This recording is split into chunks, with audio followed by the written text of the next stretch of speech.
Welcome back to another devlog on my platforming sci-fi game, Powerful. In today's video, I'm going to be going over, basically, this is probably the first major devlog I've done on the game, apart from last time, but this is going to show you all of the stuff I've done up until this point, what stuff I've done based off of the player feedback I got in the recent playtest, and my plans going forward, because currently, I have 1 month to finish this game and get it released. Well, 1 month to finish it, 1 month to market it.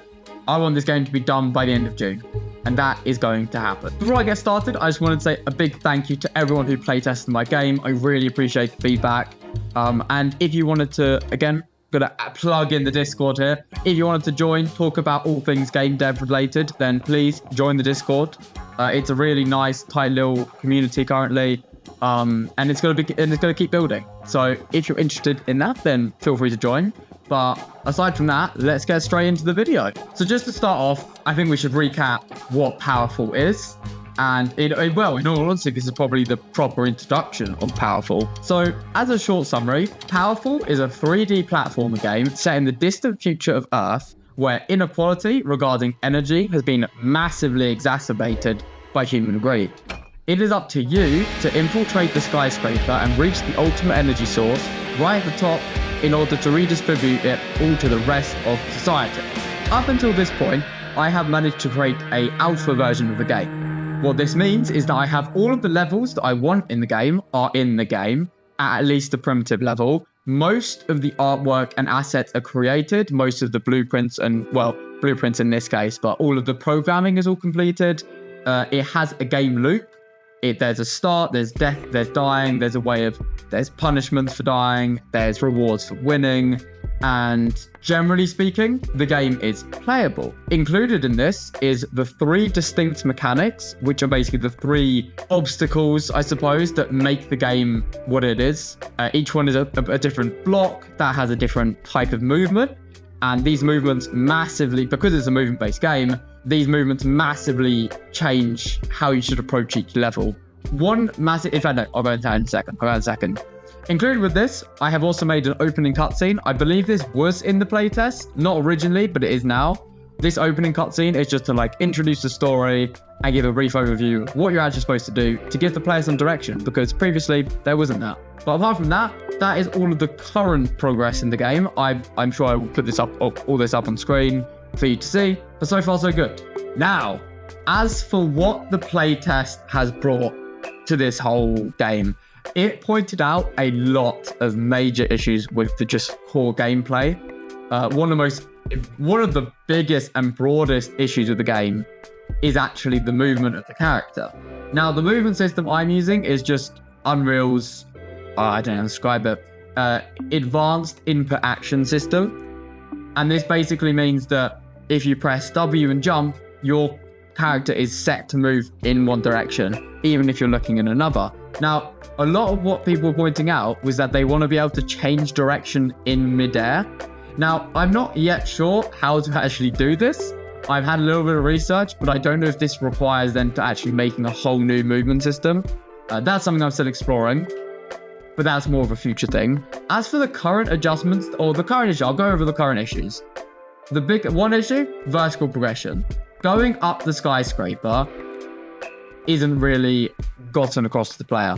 It's basically currently you're going up a bunch of different electric looking things, neon lights, and you're in a void. And because this is a void, you have no reference point of vertical progression.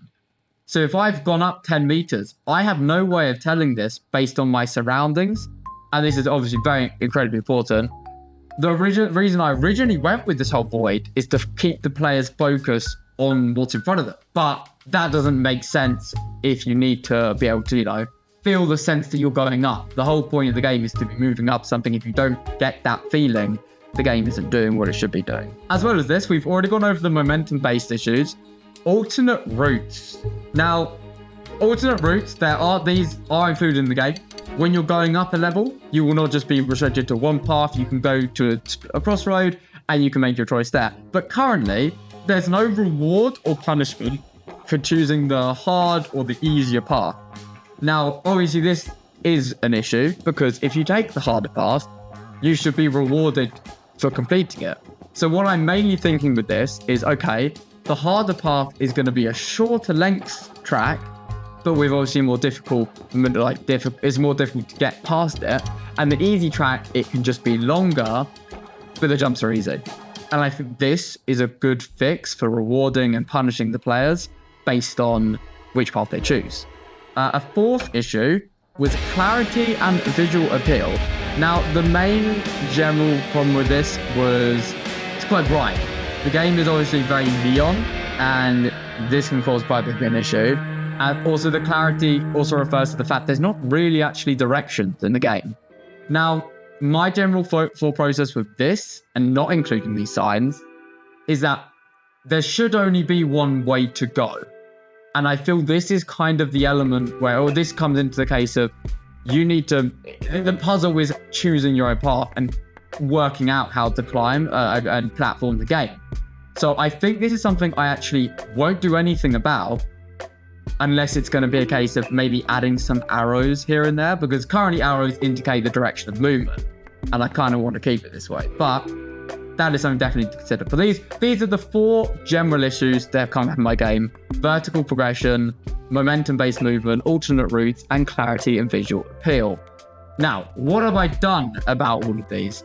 So far, vertical progression, that is not being sorted out yet, because that will come when I've modeled the skyscraper interior, which in itself is a modular asset. I can create one and then just make some minor adjustments to make each level more different, or to differentiate each level.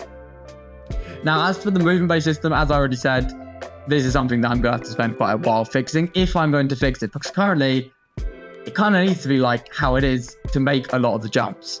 So that is really going to depend on how easy it is going to be to basically reincorporate this new movement system into the already made levels. As for alternate routes, as I said, this is just a case of I've gone through, adjusted some of the paths a little bit, not too much, because they were kind of how I wanted them anyway.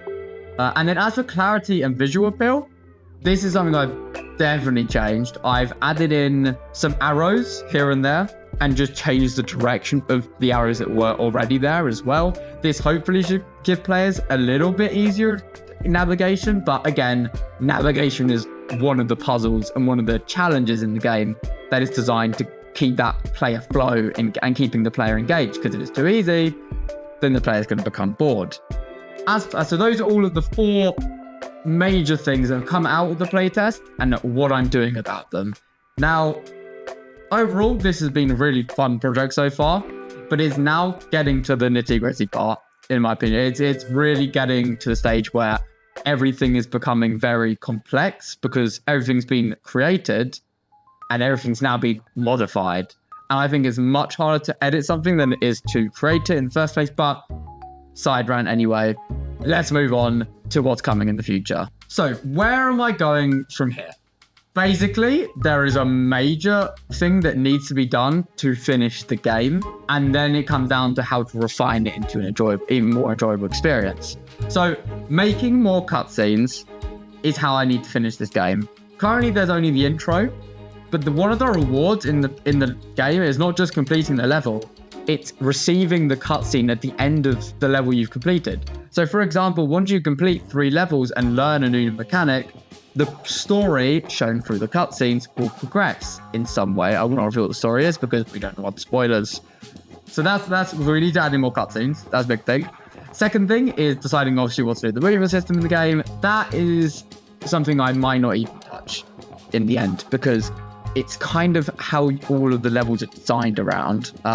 So I'm just kind of hoping people will adapt to the movement system, because obviously it seems to be a bit different to how players have experienced it before, but I wouldn't say my playtest had that many players, and so I can largely hope that it's not everyone who will be against that. But this is why the playtesting is very important, so you can spot these issues in advance. And adding an ending is realistically the way to finish this game as well, because you need to have an end goal for the player, otherwise they have nothing really pushing them forward. So for this, I'm going to make not just a cutscene, but kind of a boss battle room thing. It's not really a boss battle in the sense of you're fighting a big entity. It will be a case of all of the challenges mixed together. And this is not just like the final level. This will be a level after that. And at the end of it will be the energy thing, the ultimate energy source that you will then able to redistribute and complete the game. And then there'll be a nice cutscene of all the power going to Racing City. But that's the general idea I'm going for with that ending. And finally, one of the most significant things that I need in my game is adding in a save system. Currently, if you get to level 8 and you decide you want to stop playing, prepare to do the entire game again because there is no save system currently. I didn't realize how significant and important a save system was until playing the game myself all the way through. So that is a very big issue that definitely will need to be solved. Oh, and one more thing to note. There is now a pause menu in the game. You can actually exit the level rather than just pressing Alt F4. That's quite a significant change, but it kind of sets the foundations for maybe a save button, or maybe a reset the level button. This sort of thing that came up. So yeah, that is currently the plans for the future. If any of you have any comments you'd like to, or suggestions, then please feel free to put it down in the comments. And that's basically it. That's the update. So we're looking kind of on track. I think we're okay for getting this game out in June. I'm planning on spending all of June basically doing the marketing for it, and then spending all of what month is it? May, getting this production side done, because it's kind of important to get the actual game done before you start outing it. And yeah, and that's where we're at. The Steam page will go live soon. I've just filled in all of the, the tax stuff. I didn't realize it was that complicated, but apparently it is. It doesn't make sense though, because Steam is working with you as a business partner and whatever. But yeah, that's currently where at the game. So thank you all very much for watching. I hope you're looking forward to more updates. The next video will not be a devlog.